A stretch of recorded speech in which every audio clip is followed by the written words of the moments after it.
Hey everyone, welcome to Recruiting Connections with Chris Murdock. I'm going to be the guy you listen to for the next 15 to 30 minutes, depends on how verbose we get. Also, anytime I say the word connect or connecting or connections, I'm really hoping that if this podcast takes off, that could become a drinking game.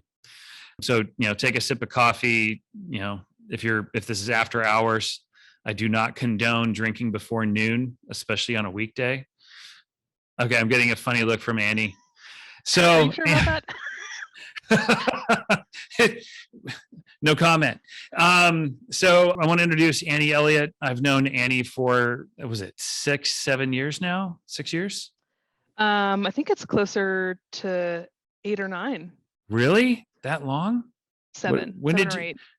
7 or 8. 2015. Mm-hmm. That's when we first connected. That was when we first got connected. Mm-hmm. Drink. So Annie, please introduce yourself, who you are, what you do, and describe how we're connected. Oh, that's a long story. So I'm Annie Elliott. I am in recruiting. I started my career at Aerotech, but very quickly moved over to IQ Talent with Chris. Now I lead a team for a large multinational company called Danaher, and I'm excited to be on this show. I don't know. Well, it's interesting, you say that. How did you get connected to Danaher? Through IQ Talent. I guess that's how I was first made aware of them, and a lot of, there's been a lot of connections throughout the threads of the work that we've done with them and people that have left IQ Talent and been on their journeys, and so it's all a thread. Everything you do in recruiting in this industry, you're not just recruiting candidates, you're not just helping clients, but you're also recruiting connections.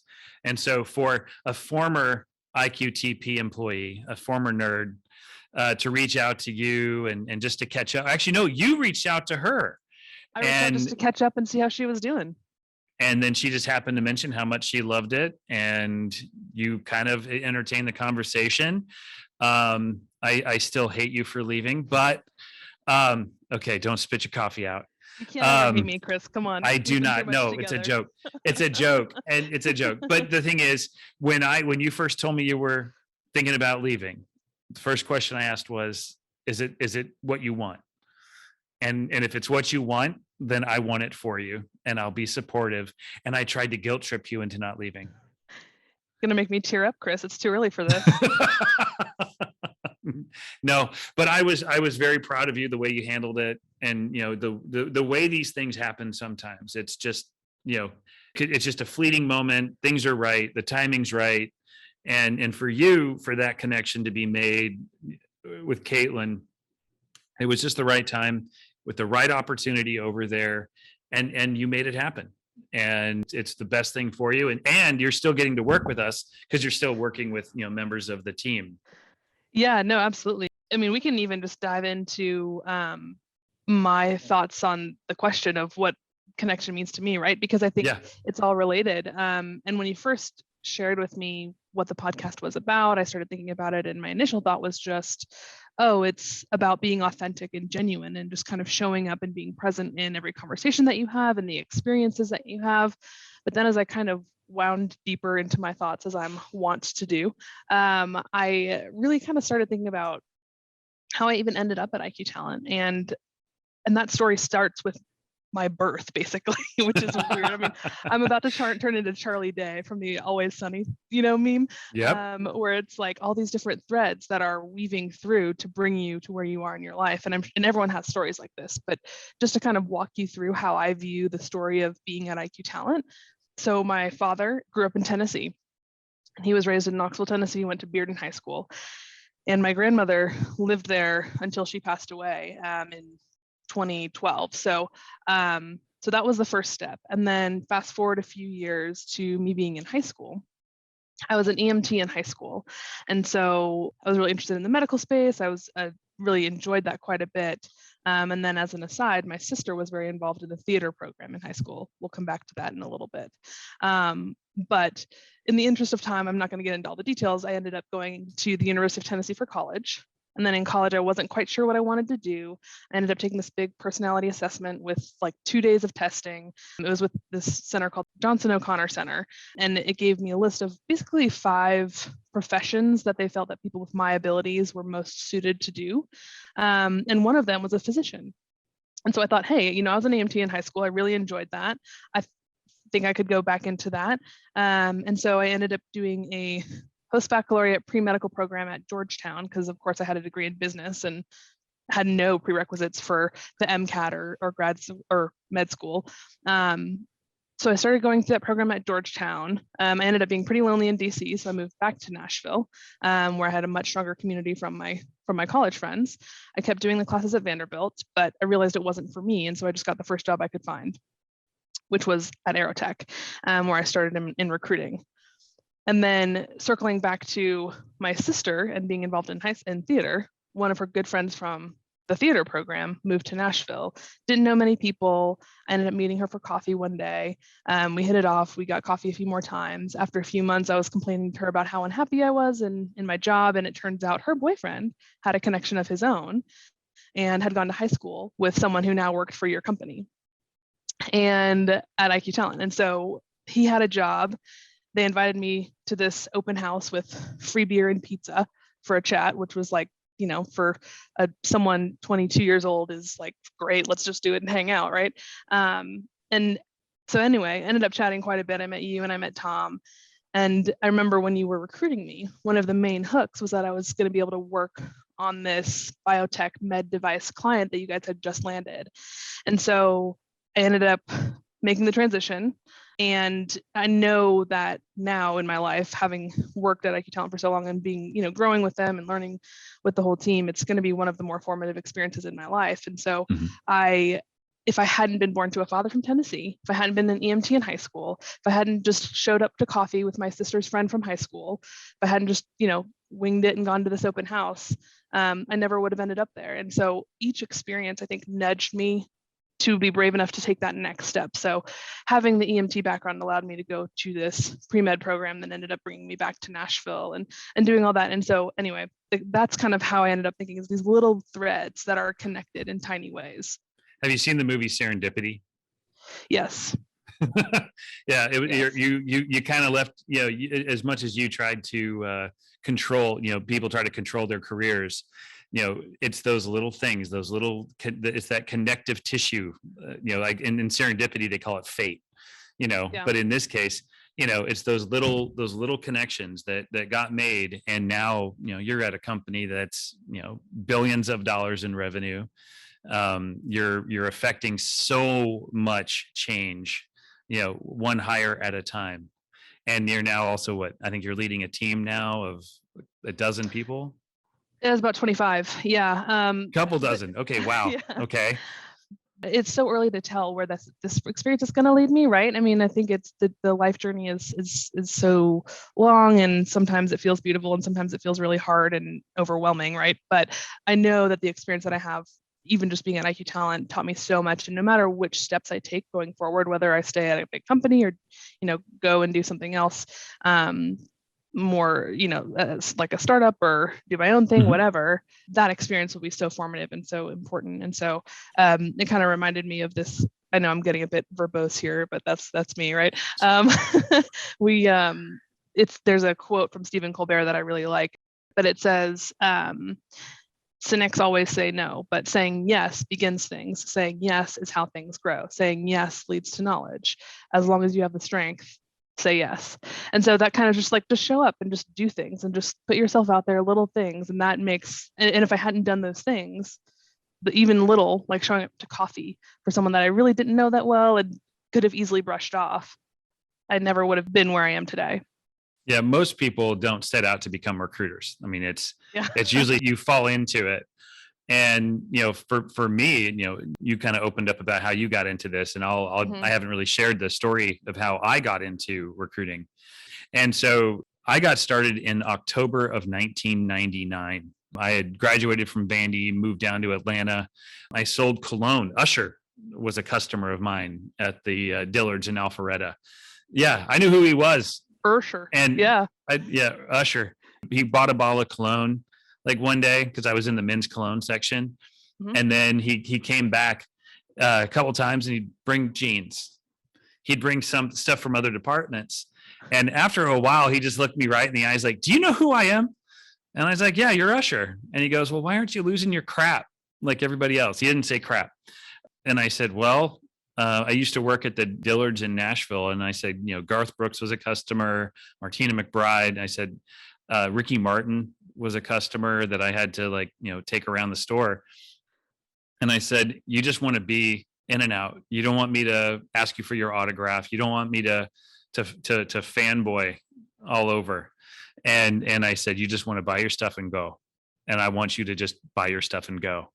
And he just he appreciated it. And I was in a commission department, so I made a lot of money off of Usher, because he was in there a lot. And I won't tell you anything more about what he bought. That's confidential stuff. Actually, Sure. don't even remember. It's been that long. But then I got you're cool with Usher. I'm cool with Usher.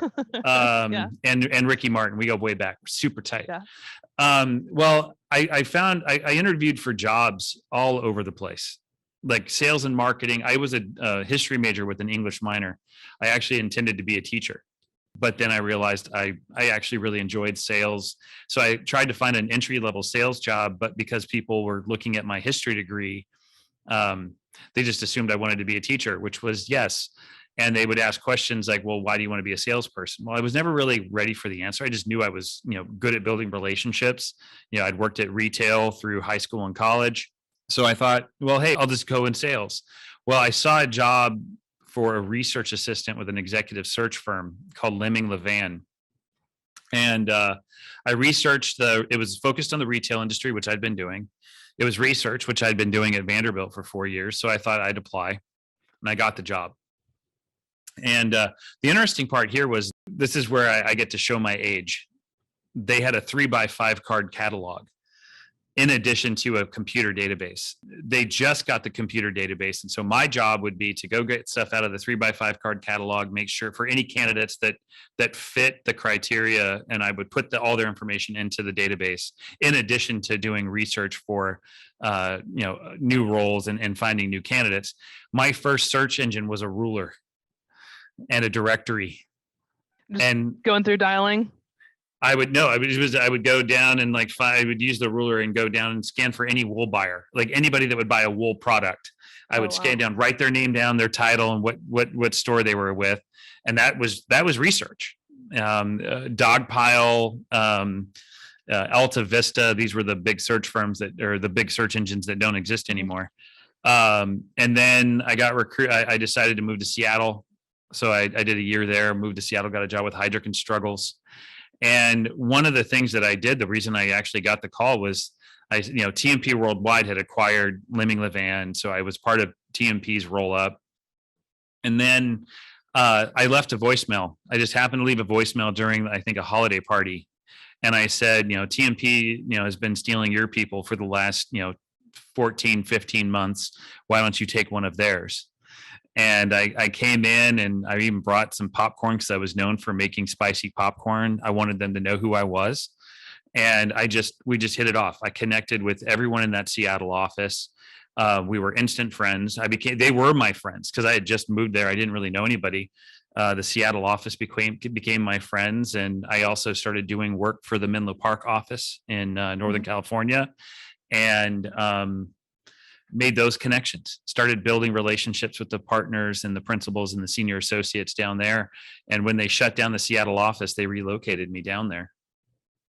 And I worked on Sand Hill Road for 4 years. And then I actually got a phone call from Google. I interviewed at Google, and I got an offer. And I was, I had kind of verbally accepted. There was a bunch of stuff that still had to be done, but it was going to be fun. It was going to be challenging. It was going to be new. The only problem I had was that I wasn't going to ever get converted. At the time, they still had their GPA requirement. That was disappointing. I had to work 2 jobs at Vandy. I'm like, I graduated with like a B plus or B minus. No, it was a B minus. And so I wouldn't get converted. So I ended up getting a phone call the next day from Yahoo.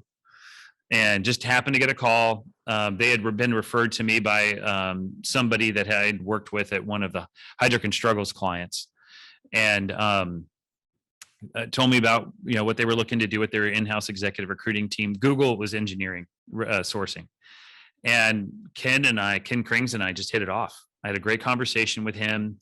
I felt like there was a culture connection there, and he said, "Hey, I know you haven't signed any paperwork yet. You haven't started yet. Why don't you just come by and just see what you think?" And I remember sitting in the room, and I said something. I wish I could remember what I said. He asked me a question about my research or sourcing process, and next thing you know, he said, "I'll be right back." He just gets up and leaves. And before you know it, I've got 6 people sitting on the other end of a table. I'm by the whiteboard. They're sitting opposite opposite of me. So I've got 6 people. I've got the head of talent acquisition, her 3 direct reports, an executive recruiter, the head of sourcing, and I think 1 or 2 other people. And not intimidating at all. They're not at all. And they were hitting me with questions left and right. How would you solve this problem? How would you handle this? And I mean, it was rapid fire. And I do remember at one point, getting up and mapping out my research process. And they said, "Nobody thinks that way." And I said, "Well, I hope not. I'm weird." And started laughing. And then they asked me another question, and I got off on a big tangent. I think I probably talked for 10 minutes straight. And then I realized what I'd done, and I stopped and I said, "I'm going to answer that. I don't like how I answered that question. I meandered too much. I can answer it in 30 seconds. So I stopped. I acknowledged to them that I could answer it better. And I answered it in 30 seconds. And that's when they said, "Well, what would it take to get you to join our team and not take the Google opportunity?" And I said, "An offer."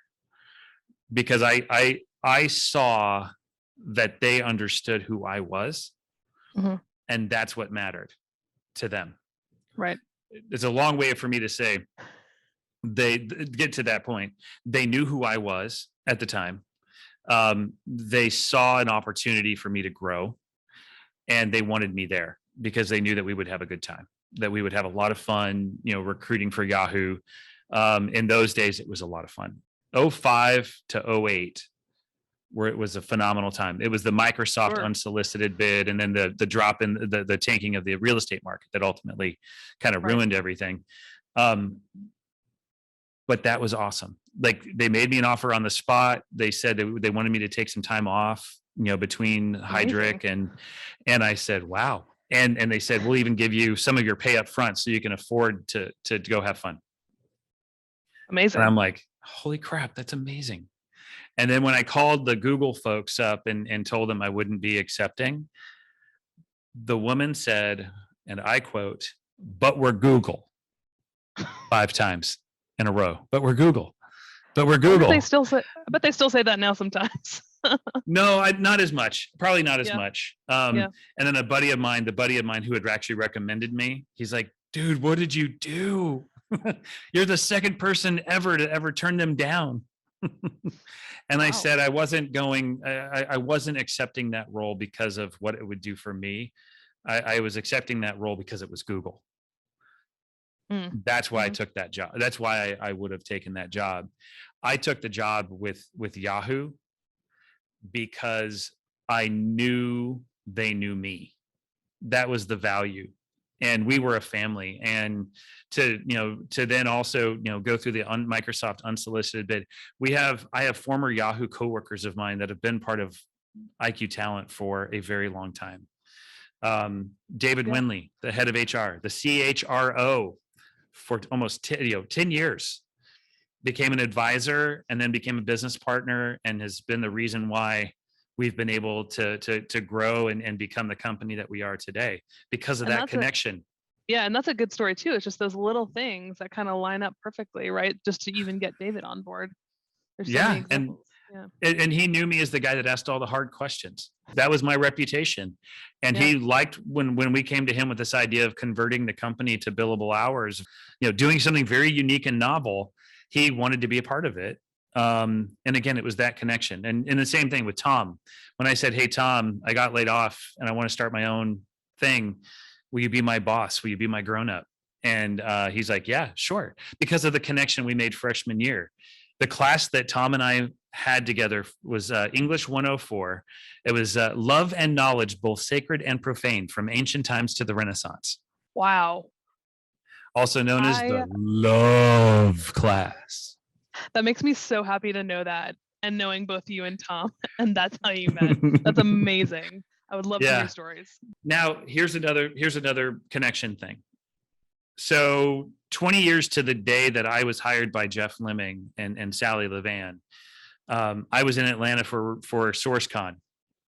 And I had reached out to Jeff. I had kept in touch with him. We had touched base here and there, but I hadn't actually been to Atlanta to see him in person. So we had breakfast, and he had been at Caldwell Partners for over a decade.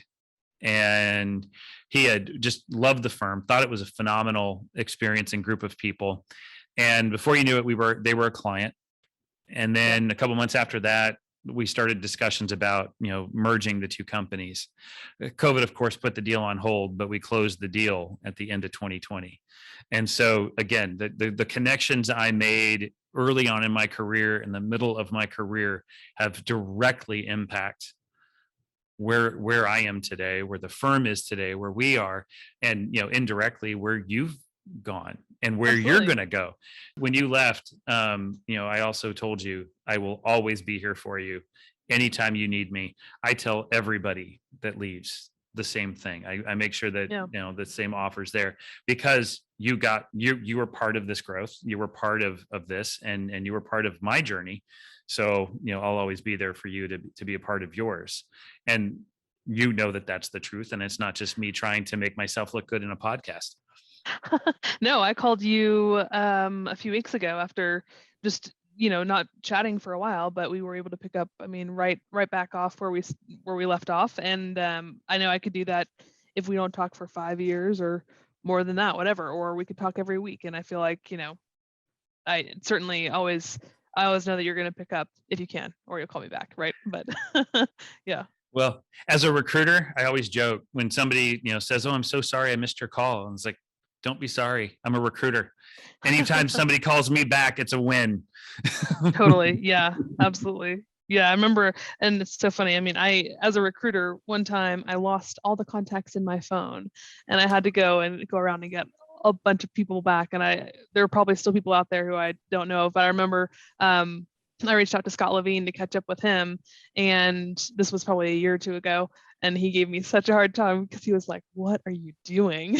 You've lost all your contacts and you're supposed to be a recruiter." It's like, yeah, sorry about that. I have my contacts backed up in Google, OneDrive. I've got it backed up in 3 different places. Yeah. Who knows what connections I'm losing by not having some phone numbers in my phone. I see what you did there. And you took a drink. Cheers.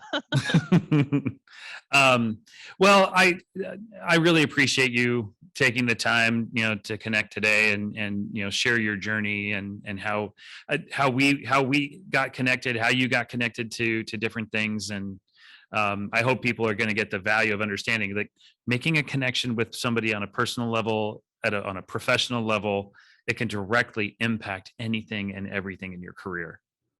Absolutely. You never know. And the older I get and the further into my career I get, I've learned by now, but in the beginning, it really surprised me how things come back full circle in ways that you never expect them to. And I know that that's kind of cliche to say, but once you experience it a few times, it's something you really internalize. And if you value it, can certainly go forward with intention from there. It's nuts. For David Windley to join the firm, that was transformative, to then, have a conversation with the guy that gave me my first shot in recruitment, to have that come full circle. It's just, it's an amazing experience to see it firsthand and have it not be cliche, because it's not just something I saw on TV. It's something I've lived, and I've lived several times, and I know that it's going to happen again. How many clients do you think that IQ had just from the connections that you've built that you maybe never expected to get back with those people ever again? Well, that's the thing. It's when somebody does respond that I haven't talked to Yeah. in a while, whether they worked here or they were a client or somebody I worked with at Yahoo. Somebody I worked with at Yahoo just reached out to me out of the blue. She took some time off from recruiting and she's getting back into it. And the first person she wanted to talk to was, to get my thoughts on something. And now she's potentially going to use us as a client. Yeah. She'll become one of our clients. And it's because, they know who I am. I know who they are. And when they call, I am always genuinely excited. Don't hesitate to reach out. Also, everyone, I encourage you to connect with Annie on LinkedIn. She's just an awesome person to know and be connected with. Thanks, Chris. Appreciate it. Awesome. Well, y'all be good.